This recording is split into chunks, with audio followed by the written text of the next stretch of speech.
We're going to continue right now from the ingredients for growth. And we have established some key elements in building structures to enforce growth, right?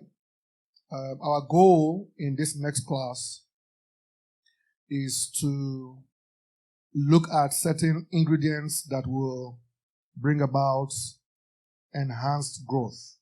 And we have established that ingredients amplifies the taste of any food. You want to write that down. Ingredients amplify and makes appealing the taste for any food.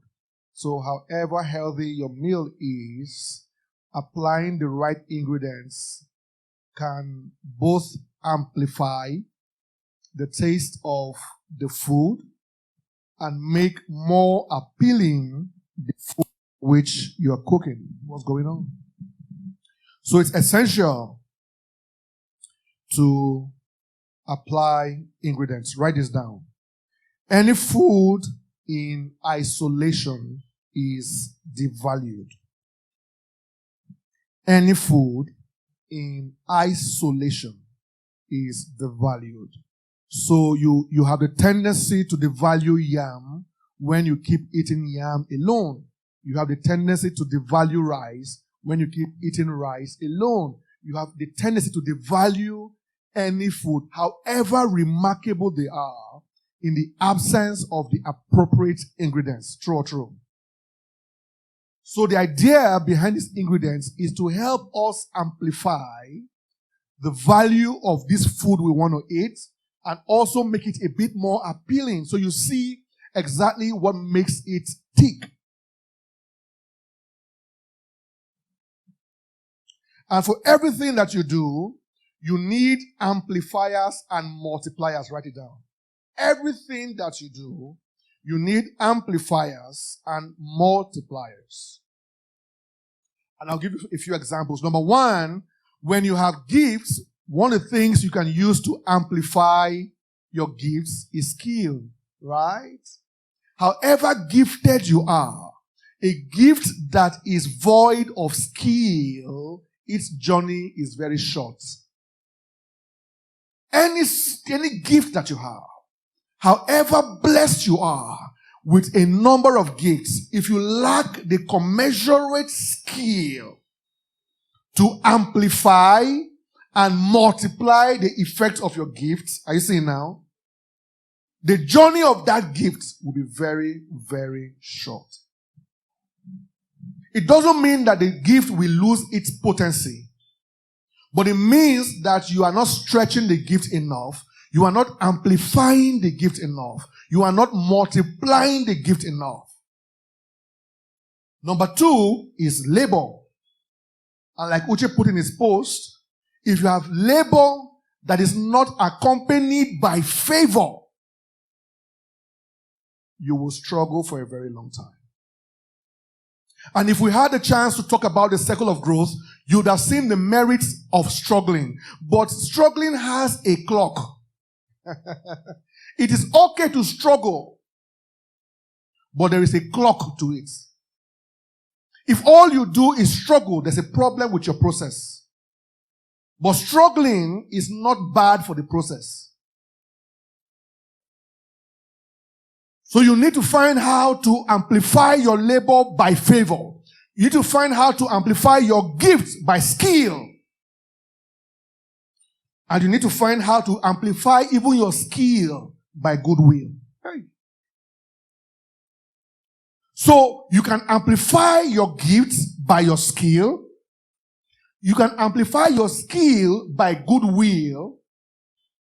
And you can amplify your labor with favor. So the ingredients we want to discuss are things and factors that will help amplify and multiply whatever it is that you have. And the number one ingredient on this menu is integrity. Write it down. Integrity.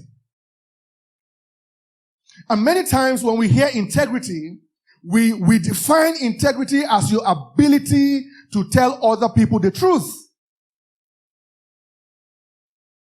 And that may have a pinch of truth in it. But integrity is far more than transparency. Integrity is just a type, or rather, transparency is just a type of integrity. Being able to say the truth to other people is one of the tertiary nature of integrity. But the root of integrity begins with your ability to tell yourself the truth.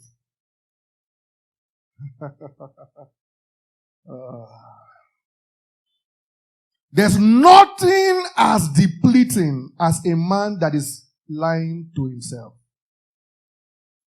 You can't stop men from lying to you. But woe be unto the man who is the liar to his own self.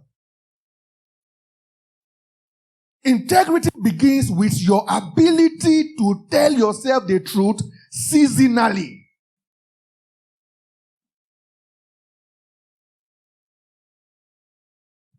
If you tell everybody else the truth and you don't tell yourself the truth, you have no integrity. You know, it's easy to be truthful to people. It's easier, I'm telling you. Begin to live this truth now, you see the truth. It is easier to be transparent to other people than to be transparent to yourself. Many of you, when you look at the mirror, you look at your flesh. You don't see you see your skin. Many of you don't even know who you are. And it's not by the giftings you have. When you hear pastors preach about know yourself, know your gifts, you are blessed. That's not the you. Do you really know yourself? One of the things I know about myself is that I'm not an early riser. Any meeting you put by 7 a.m. is not for people like me. From when I was very young, I have never been an early riser. I know that about myself. I have found a way to develop a system and a structure around my life that truth of myself has not become a disadvantage. But before I can work out those mechanisms, I must first tell myself the truth. And it's not because I like to sleep. Ask my wife, I sleep by 2 a.m. I don't know how to sleep early, and it's hard to wake up before 7 a.m. Some of you are gifted at waking up. I have seen people put posts on Facebook by 5 a.m. I used to wonder, what is pursuing them? If I had that anointing, I'll be a happy man. But I don't have it. Even if I go to bed by 8, I don't wake up before 7. I don't. So God knew it, and I knew it. So I had to be self-employed. I can't work in the bank. They will fire me. No anointing can help this matter. Say integrity. Integrity is not an excuse for weakness.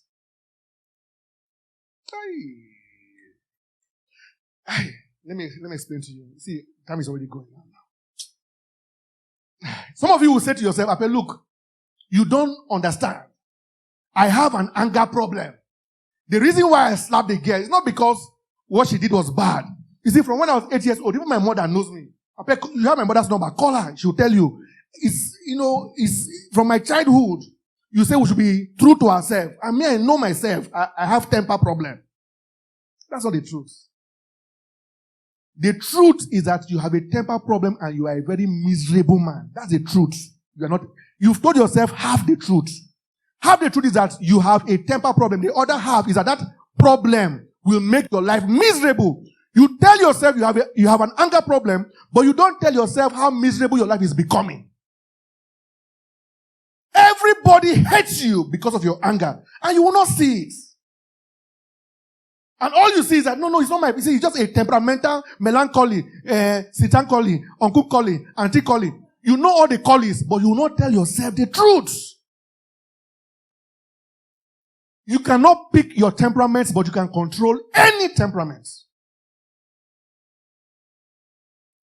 So the truth is that you have an anger problem and you will lack a job for many years to come. That's the truth. Tell yourself the truth. You are not making enough progress because we are all the ones telling you the truth. You have not really told yourself. You have not analyzed yourself enough to picture the current state of your life. You are telling yourself that nobody wants to give you a job. That's not the truth. Did I say you should tell yourself the facts? No. The fact is that nobody is giving you a job, but the truth is that you are not jobbable. Is there a word like that? Add it. You are not what? You are not jobbable.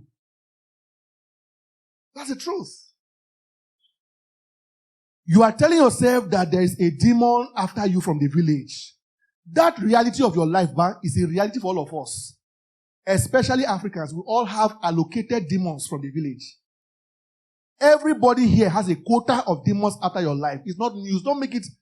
Don't buy our empathy and sympathy by saying that you have been fighting many battles. We have all been fighting battles. It does not show on social media. The devil's fighting your destiny is not the problem you have. It's your body odor and your mouth odor. You have gone for 8 interviews. How would you notice that before coronavirus, they always do social distance with you? And it doesn't occur to you that this social distance did not begin with you in April. Your own began like 8 years ago. They will put chair like this. The moment you come, they will draw the chair back. And you are thinking that it's social distance. It's odor distance. And you know you have body odor, but you just feel that, how will they judge me by my body odor? Is that being truthful? Come on, to tell yourself the truth. One of the ingredients for true growth is that first sit down with yourself. Leave this summit and class matter. Sit down with yourself and tell yourself the truth as a wife, as a husband, as a boyfriend, as a girlfriend, as a staff, as a boss, as a sister, tell yourself the truth. Because that's where the real journey begins from. We cannot help you if we can't find you. And it's hard to find you when you haven't found yourself. Tell yourself the truth. Number 2, in telling yourself the truth, you must know yourself. And number 2, you must know the truth. Hey, oh my God, how do I explain this? You must tell yourself the truth. To tell yourself the truth, you must know yourself, and then you must know the truth and embrace the truth. Some of you know yourself, but you have refused to embrace the truth. I must say, be truthful. Integrity is in your ability to be truthful. First to yourself and then to others. And some of you are so much in a lie that you can't even tell the people around you how much you need them. You are too arrogant to be truthful about that. My dear sister, I need you. My brother, I need you. You have helped my life. You can't say it. You can't say it. And your excuse is, I cannot give the glory to any man. You remain there. You will tarry there. You know when Bible says, tarry here till I come. You will tarry here till we go. Because we're not coming back here to meet you. Be truthful. Now, one of the strangest powers of integrity is that integrity has the ability to multiply everything you add it to. Anything you have that you add integrity to, it doubles instantly. Integrity is a multiplier of virtue. So have all the virtues. Once you have integrity, that virtue automatically multiplies. And integrity is one of the success factors of the future, because a point is coming that skill will not be able to afford you a good deal anymore. Because skill will become very, very everywhere. I think we talked about that last month. So one of the ingredients that will set you apart is being truthful.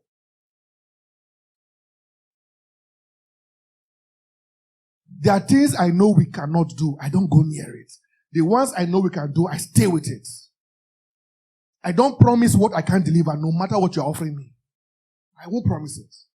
Because we are a people of integrity. We have walked away from uncountable profiting because of our integrity. I don't have to be here. But integrity is a multiplier of virtue. Please, guys, if you don't get this, everything else I say won't make any sense. You need to sit down with yourself. I have a talking problem. I don't know how to talk to people. Write it down. I have a temper problem. Write it down. I don't like to walk. It's a truth about some people. Some people just don't like to walk. So God bless them with husbands that can walk or wives that can walk. But if you admit the truth now, maybe God will hear your prayers. I have an eating problem. Write it down. I easily get moody. I can't stay around people for too long. Write it. I'm not a social person. Me now. My social life is watching movies. I don't know how to visit my relatives. I don't know how to visit my friends. It's a problem that I know I have. So I find other ways to make it up. If I forget your birthday, I will send you money. You will forgive me. It has worked for many years. I am bad with birthdays. So I use what I have to achieve the dream goal, which is not create enemies. So if I miss your birthday, I send you money. In a very interesting way. I won't even send you a text to expect the money. I'll send the money. Then you, who is the celebrant, will not call me. I saw your alert. I say, hey, God bless you. God bless you. How was your day yesterday? It was so beautiful. She has forgotten. Oh, he has forgotten. I didn't call them. Money answered all things. Money answers. But it's part of the truth of my life.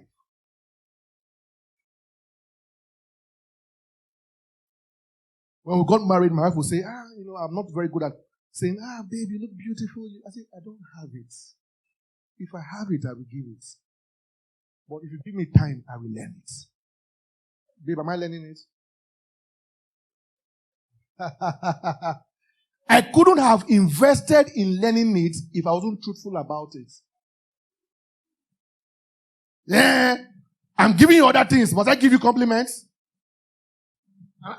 Are your mates getting what you are getting? No. She's not saying what you are giving is not good enough. She's saying that this one you are not giving, she needs it too. If you don't have it, just say, I don't have it. Give me time, I will learn it. I give you compliments now. I told you good morning yesterday. Is that not compliments? That's not compliments, sir. Good morning is not compliments. Let's go and learn it. Go and watch Indian film or any other film. Learn it. Come on, say be truthful. First to yourself. Write it down. And when you write down the truth about yourself, write down the possible impact of that reality. Why is my business not growing? Why? Is it my location or my mannerism? Maybe the way I look, people don't like the way I look. Maybe I look too arrogant. You know what I'm saying? Maybe the people I'm working for feel like they're not part of the team. Or the people I'm working with are not feeling involved enough. Why is my business not growing? Tell yourself the truth. Don't just mask everything with prayer and night vigil. Some things don't require prayers, they require answers. And the answers doesn't come from praying, it comes from thinking.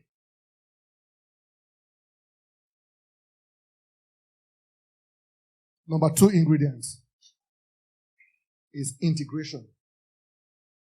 Oh my God. Integration.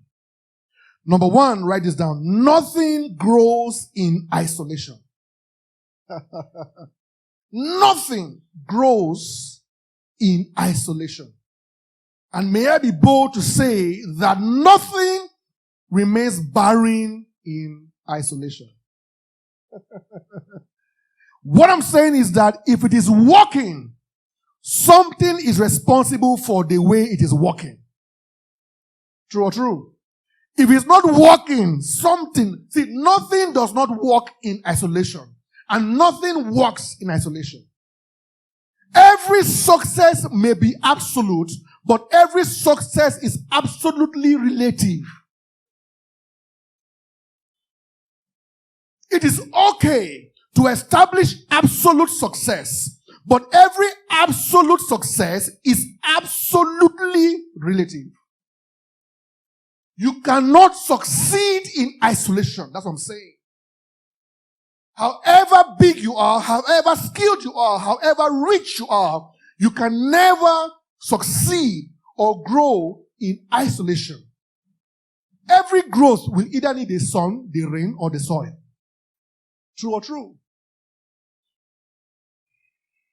So if it's true that you can't grow in isolation, then it's important to begin to understand the wisdom of integration. You see? Because integration shows not just your connection to things, it shows how you are connected. How you are integrated to other factors. Come on, say integration.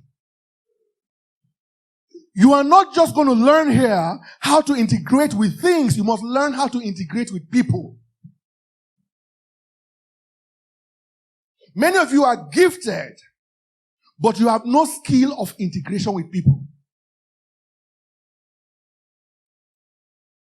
You must embrace the wisdom of how to connect and infuse with people. Come on, say infuse.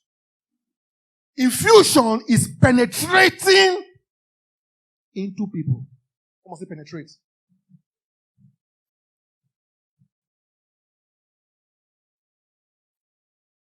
Every person has an access point. Find it.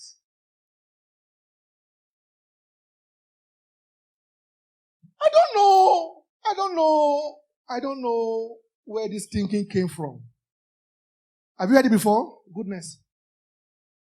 It doesn't matter what anybody thinks about you. It doesn't matter what everybody thinks about you. Have you heard that before? Does it sound familiar? Where do you hear it most? In the church? Jesus asked the disciples, who do men say that I am? Oh, sorry. I forgot where I am. When they answered him, he asked the person who answered, so you, what do you think about me? And then he posed, it doesn't matter. I am blessed. It doesn't matter what anybody thinks about me. It matters what everybody thinks about. It matters. Listen, let me say it again. What everybody thinks about you matters. I'm not saying that everybody needs to like you. You've heard me write it before. If everybody likes you, there's a problem. You are doing something wrong. If everybody hates you, they are right about you. But what they think about you matters. Who hates me is important. Some people should hate me for me to succeed. I need their hatred. And some people need to like me. Not everybody needs to like me. Some people, hey, listen, likability is not just a gift, it's a skill. Hey, write it down. To be likable is not a gift. It's not just a temperament. It's a skill. You can cultivate the habit to make people like you.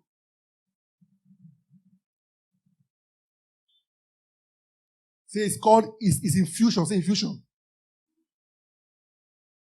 Some of you are connected with people, but you are not infused enough. You know everybody. You know those people? They call any name, they know them. Governor of Plateau, he's my father's. They used to be secondary school mates with my father. Senator, so person. My mother and his sister were in the same primary school. They know everybody, but there's no fruit of that integration. Even the small people that you are taking for granted, they could have changed your life by the power of infusion.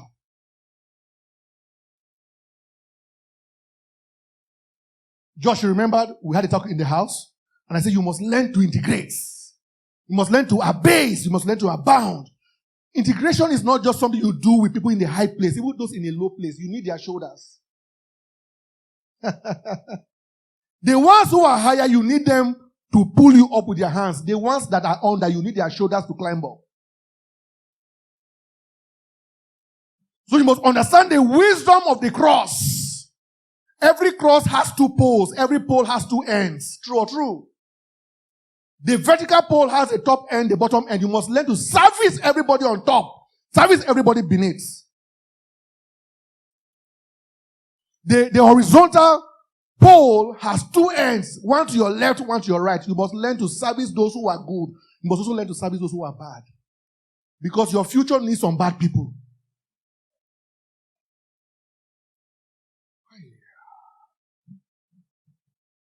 There are some assignments of your future that only bad people can help you achieve it.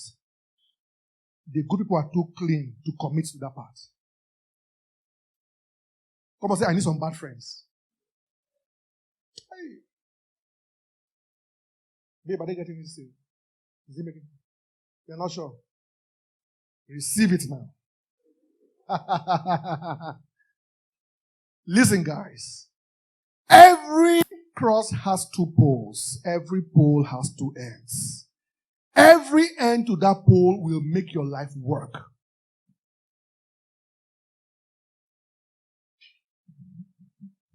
I have friends who can do for me what my pastoral mentors can do for me. Some of those guys, they know how to walk the dark places.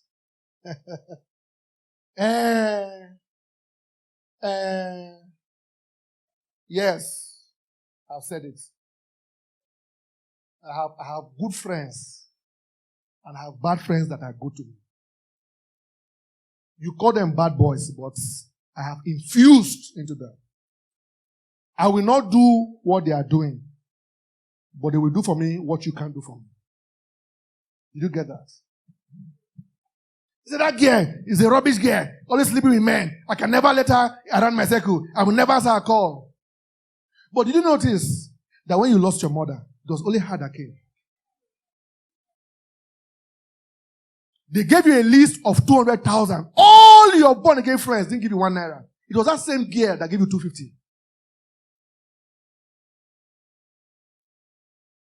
And she did that because every time she called your phone, you picked her phone, even though you know that this is what she does.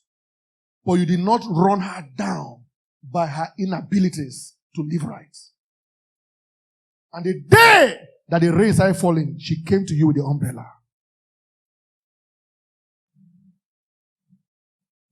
Have you noticed that when they wrongly accused you and everybody blocked your line, it was only her that came to your rescue?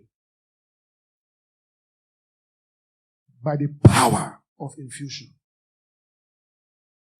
A wise man said, I have become all things to all men.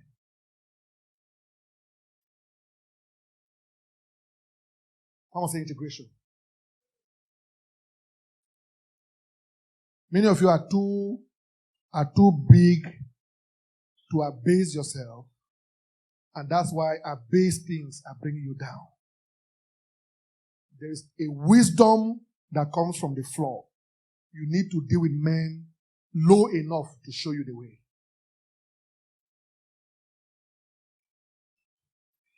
Come on, say integration.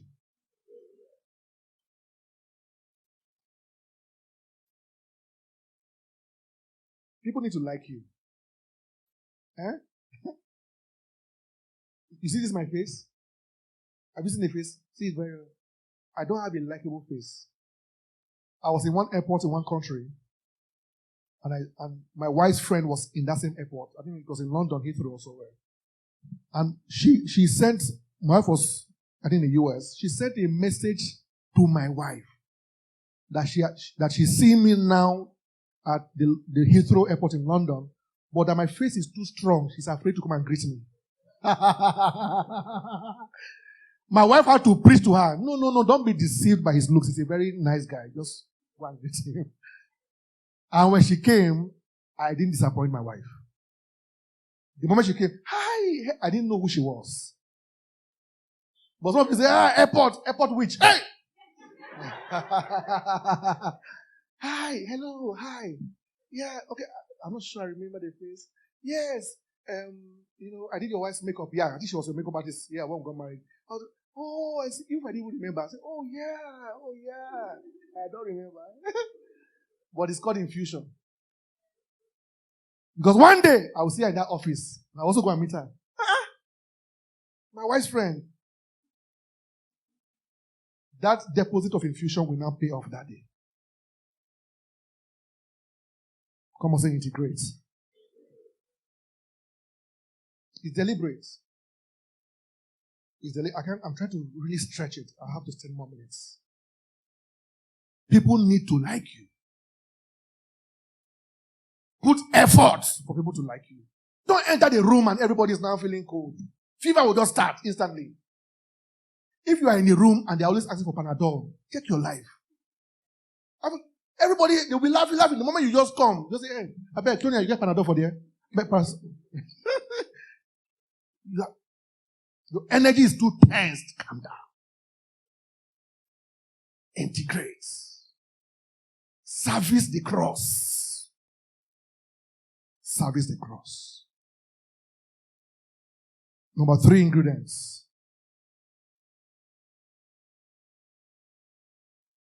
Is principles. Number 4 ingredients is observation. So let me try and touch on the 2 of them quickly. Number 3 ingredient is principles. Number 4 ingredient is observation. A man who is convinced that his mouth does not smell every morning will not brush in the morning. The reason why you brush your mouth in the morning is not because your mother said you should brush your mouth in the morning. Am I correct? When you wake up in the morning, even you too, you know that something is not in place. If you don't apply the law of integrity, you will not brush your mouth in the morning. So the principle of brushing your mouth is admitting that your mouth is smelly. When you build principles, you are admitting a weakness. Any man who always assumes strength is void of principles. No strong man, what I'm saying to you guys is that no strong man embraces principles.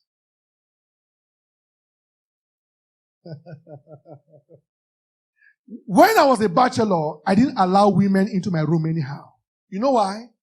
Because I was principled. But when you hear that, you think that Apeh is very strong. I have not seen a man as principled as Architect Apeh because he hardly allows women into his room. No. The difference between me and you is that you think you are strong. Me, I know I'm weak. So a truly principled man is a man that admits his weakness. A strong man is never principled. The reason why you can go to the club, it doesn't bother you, is that you are strong. Me, I'm not strong, so I don't go to clubs. Don't go and tempt the devil. But you are strong. So you make boast like me. Nothing. I can be in a room with a naked woman. Nothing will happen. No, me, something will happen. So I will not enter. So you see me that I will never enter a place and say, this guy is strong. No.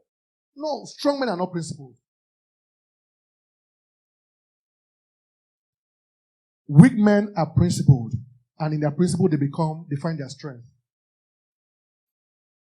Strong men lack principle. And in their strength, they are destroyed. That's why Proverbs says, a prudent man sees evil from afar. And he hides himself. That's principle. You that you are strong. You saw danger from afar. You see, I know who I am. I'm walking in favor, walking in miracle, and you walk yourself to calamity. You know who you are.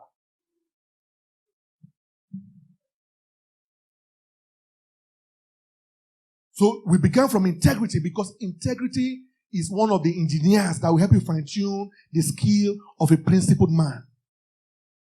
And that skill will help you embrace your weakness. So I am kind to people because I know I will need people one day. I know that I am weak enough to always need people. So you are too strong, you don't need people. You don't need to put in the effort to be nice and be good to people, right? Me, I know I am too weak to walk alone. And I need people in my future. So I will put in the work and the principle to always respect everybody I meet.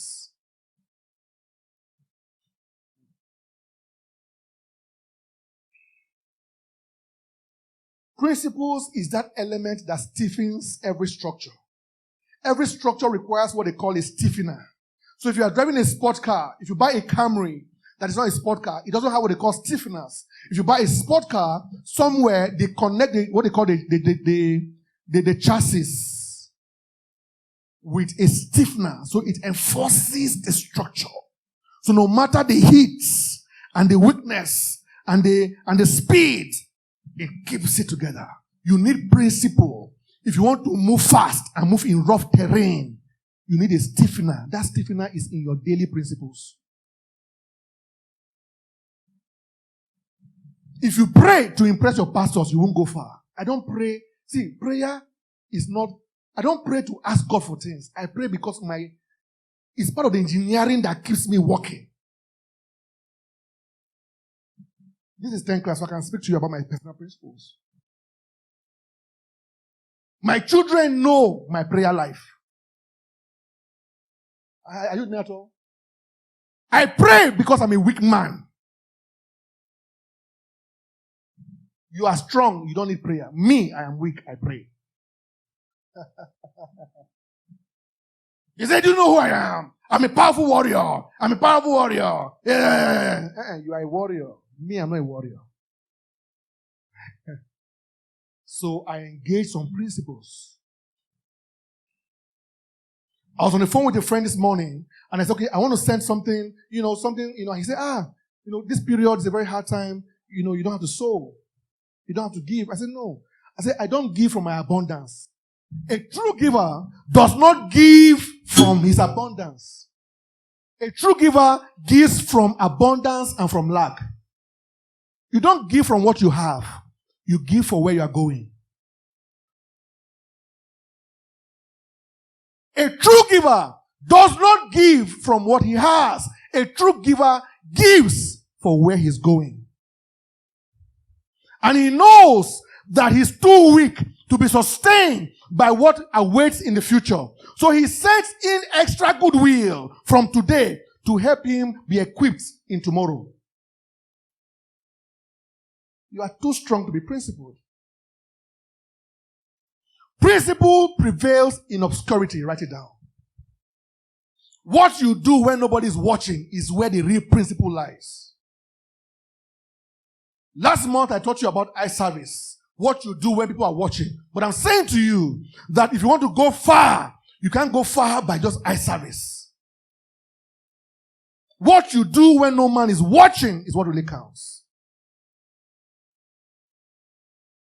The strength of principles is in obscurity. The reward of principles is in the public, in your future.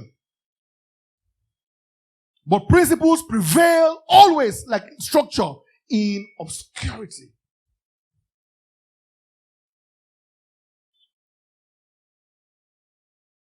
Come on, say the principles.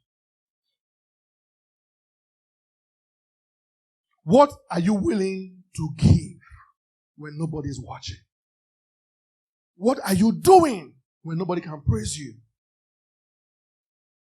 Somebody spoke to me and said, I see all the good works, on social media, what you guys are doing with the foundation and all of that.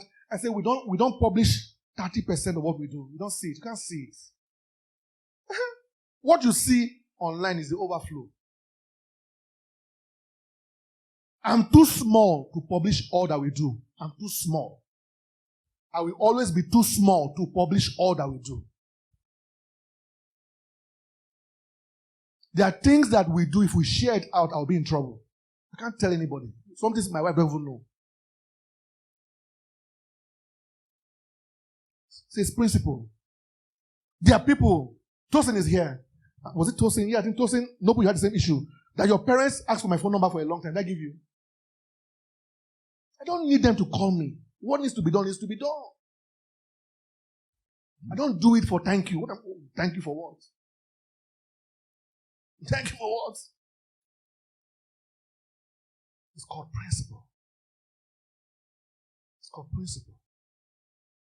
I convince myself to invest a quarter on replenishment, on self-reward. Otherwise, for many years, whatever comes in goes out. Nobody hears about it. So my time is up. Let me just use the last 2 minutes to talk about observation quickly. Observation, the last ingredient. Write this down. Wisdom is everywhere. Wisdom is everywhere. Wisdom cried without. Wisdom is everywhere. Wisdom is found by those with the ability to see beyond looking. Many of you are looking for answers that are around you daily. The goat is teaching you wisdom. The cow is teaching you wisdom. Your children are teaching you wisdom. Even the onions you are cutting, the pepper is speaking wisdom. Are you able to see what they are saying, or you are just looking?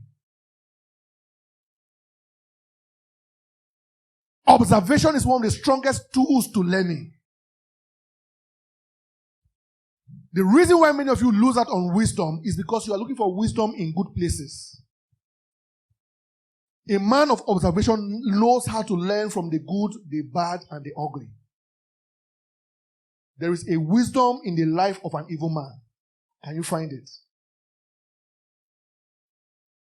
All your case study is the life of your pastor and Dangote. That's your problem. If you take time to study your father's life, who ended up and died broke, you will find answers that your pastor can give you by the ingredient of observation. People call me every now and then and say I should be their mentor. I should be their mentor. And I say to them that, you see, it's the protege that makes the mentor. There's a way I will observe your life and study you that I will make a mentor of you. A mentor does not make himself the mentor. It is a protege that makes a mentor of the mentor.